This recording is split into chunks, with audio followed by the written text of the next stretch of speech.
कार्यसम्राट आमदार आदरणीय पंकज भाऊ भोयर, आपण सुद्धा मला यावेळेस एकदा मला संधी द्या आणि माझ्या कामाचा अनुभव बघा, एवढेच मी आपल्या प्रसंगी आपल्या चरणी मी हात जोडून विनंती करतो।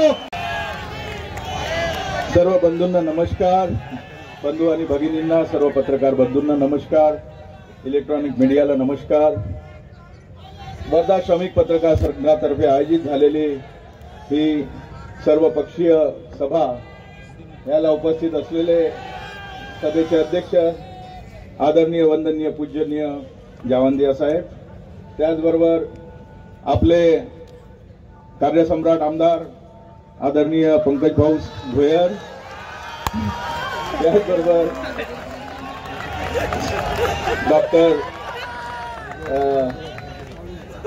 सचिनजी पावडे सर, रविभाऊ कोटमकरजी आणि विलासभाऊ कांबळेजी आणि धोपटे साहेब, उपस्थित सर्व बंधू आणि भगिनींनो, मागील निवडणुकीत 14 आणि 19 मध्ये आणि 2009 मध्ये माझा पराभव जरी झाला आहे थोड्या थोड्या मतांनी, तरी मला माझ्या पक्षावर असलेली निष्ठा, मी सातत्याने पक्षासोबत केलेलं काम आणि माझा जो सर्वे होता पक्षाकडे, त्या सर्वेच्या नुसार यावेळेस पक्षाने मला एक शेवटची संधी दिलेली आहे। बंधूंनो, ठीक आहे, माझा पराभव झाला 2014 आणि 2019 मध्ये, आपल्याला माहिती आहे देशात कसा प्रभाव होता, खोटं बोला, रेटून बोला, आणि ह्या देशाची जी काही सर्व म्हणजे ह्या देशाचा कायापालट होणार होता, कापसाचे, सोयाबीनचे, शेतमालाचे भाव हे भेटणार होते, अशा अनेक घोषणा, बेरोजगारांना 2 कोटी नोकऱ्या मिळणार होत्या, त्याचबरोबर मजूर वर्गांना त्यांच्या जे काही मजुरीचं हे आहे ते मिळणार होतं, अशा अनेक, म्हणजे वेळ कमी आहे परंतु घोषणा भरपूर होत्या। आणि मला एवढंच म्हणायचं आहे की जनतेची दिशाभूल करून सरकार बनलं, परंतु 2024चा मॅन्डेट हा त्या सरकारला मिळालेला नाही आहे। 2024 मध्ये ह्या देशातील जनतेने ह्या सरकारला नाकारलेलं आहे। आम्ही नितीश कुमार आणि चंद्रबाबू नायडू यांच्या सहकार्याने हे सरकार बनलेलं आहे।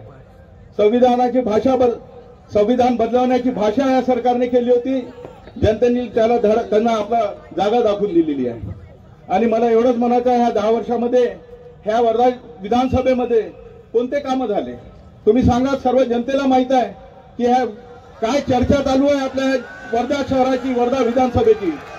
संपूर्ण महाराष्ट्रामध्ये भ्रष्टाचाराने बरबटलेलं हे वर्धा, त्यांना माहित आहे की लोकप्रतिनिधी कशा पद्धतीनं काम करत आहे, सर्व जनतेमध्ये चर्चा आहे। मला कोणावर टीका नाही करायची आहे, परंतु जनतेला माहित आहे की कशा पद्धतीनं काम होऊन राहिलेलं आहे।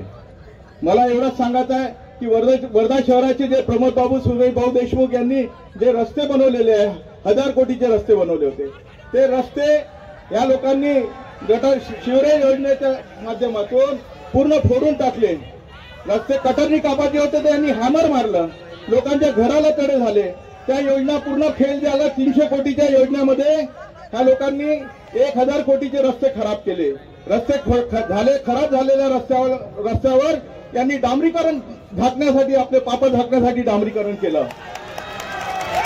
वर्धा शहरामध्ये त्याचबरोबर ग्रीनरी करण्यासाठी कोट्यवधी रुपये खर्च करण्यात आले, पण वर्धा शहराची ग्रीनरी अजूनही काही वाढलेली नाही आहे।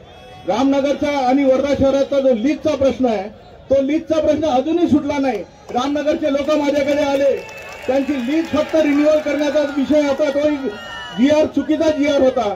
जेवढ्या पैशात लीज रिन्युअल करणार होते, तेवढ्या पैशात त्यांना भूस्वामित्वाचा त्या पट्ट्याचा त्यांना मालकी हक्क मिळणार होता, परंतु तो मालकी हक्क यांनी मिळवून दिला नाही, फक्त स्वतःचं स्वागत करत गेले। आणि परत ह्या सरकारने उद्धव ठाकरे गट आणि शरद पवार साहेबांचा गट फोडून सत्तेच्या लालसेपोटी सरकार स्थापन केलं। यांना मॅन्डेट नव्हता, परंतु यांनी आपल्या सत्तेच्या लालसेपोटी, ज्या मोदी साहेबांनी 2 दिवसापूर्वी म्हटलं होतं की 70,000 कोटीचा अजित पवार यांनी घोटाळा केला, त्यांनाच सत्तेमध्ये इथे आणून बसवलं। आणि एवढे निर्लज्ज की ज्या दिवशी समृद्धी हायवेवर वर्धेचे जे 16-17 मृतदेह जळून खाक झाले, त्या दिवशी त्यांचे प्रेताची तिथे म्हणजे प्रेताची विल्हेवाट लावत होते त्या दिवशी म्हणजे इकडे चिता जळून राहिल्या होत्या आणि इकडे ह्या लोकांचा शपथविधी होऊन राहिला होता. एवढी निर्लज्ज बाब महाराष्ट्राच्या संस्कृतीला म्हणजे हानिकारक असलेली ही बाब ह्या सरकारने केलेली आहे. वर्धा शहरामध्ये मी नगराध्यक्ष असताना आज वर्धा शहराची जी पाणी पुरवठा योजना आहे ती पाणी पुरवठा योजना मी माझ्या कार्यकाळात केलेली आहे. आजही वर्धा शहराला जे पाणी मिळत आहे ITIच्या टेकडीवरून वर्धा शहरात पिण्याच्या पाण्याच्या 4 टाक्या मी त्यावेळी केलेल्या आहे. वर्धा शहराचा स्विमिंग पूल मी माझ्या कार्यकाळात केलेला आहे. माझ्या परिवाराला आणि मला आजपर्यंत भ्रष्टाचाराचा डाग नाही आहे. माझे वडील 30 वर्ष आंधळे होते परंतु आजपर्यंत एवढसा सुद्धा डाग माझ्या परिवाराला लागलेला नाही आहे आणि माझ्या परिवाराला कोणताही काही. परंतु अलीकडच्या काळामध्ये कुठेतरी काहीतरी आपल्यावर टीका करायची, काहीतरी पायाची वाळू सरकल्यामुळे चिडून जायचं, टीका करायची असे धंदे आतापर्यंत चालू आहे. सूतगिरण्या आमच्या बंद केल्या. आम्ही प्रशासनाला राज्य सरकारला सांगितलं की आमच्या सूतगिरण्या चालू करून द्या, पण तुम्ही काँग्रेसचे आहे म्हणून त्यांनी आमच्या सूतगिरण्या चालू केल्या नाही. 30 वर्ष जुन्या सूतगिरण्या त्यांच्या मशिनरी जुन्या झाल्या होत्या परंतु यांनी कोणतीही सूतगिरणी बंद होऊ दिली परंतु सूतगिरणी चालू करून दिली नाही. वर्धा जिल्हा परिषद, नगरपालिका, ग्रामपंचायतच्या निवडणुका गेल्या 2.5 वर्षापासून यांनी घेतल्या नाही कारण की प्रशासनामार्फत यांना भ्रष्टाचार करायचा होता आणि त्याच्यामुळे आज वर्धेमध्ये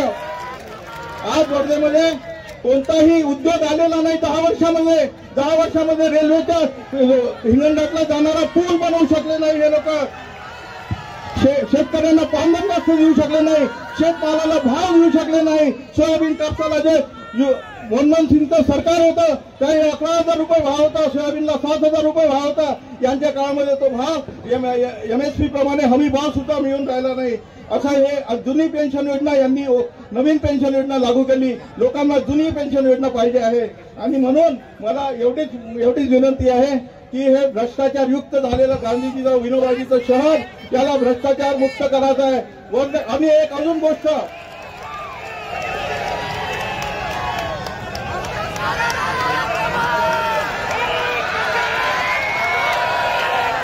अजून एक महापाप केलेला आहे. वर्धेला एक मेडिकल कॉलेज आणि हॉस्पिटल आलं होतं. हे हॉस्पिटल यांनी हिंगणघाट गावाला पाठवलं. एकही शब्द हॉस्पिटलचं वर्धेत राहायला पाहिजे म्हणून बोलले नाही. गोरगरिबांचं नुकसान केलं हे महापाप यांना भरावं लागणार आहे. मित्रांनो, मी एवढीच विनंती करतो, मला पक्षाने एकदा शेवटची संधी दिलेली आहे. आपण सुद्धा मला यावेळेस एकदा मला संधी द्या आणि माझ्या कामाचा अनुभव बघा. एवढेच मी आपल्या प्रसंगी आपल्या चरणी मी हात जोडून विनंती करतो आणि आपण मला निवडून द्यावं एवढी विनंती करून मी आपले 2 शब्द समाप्त करतो.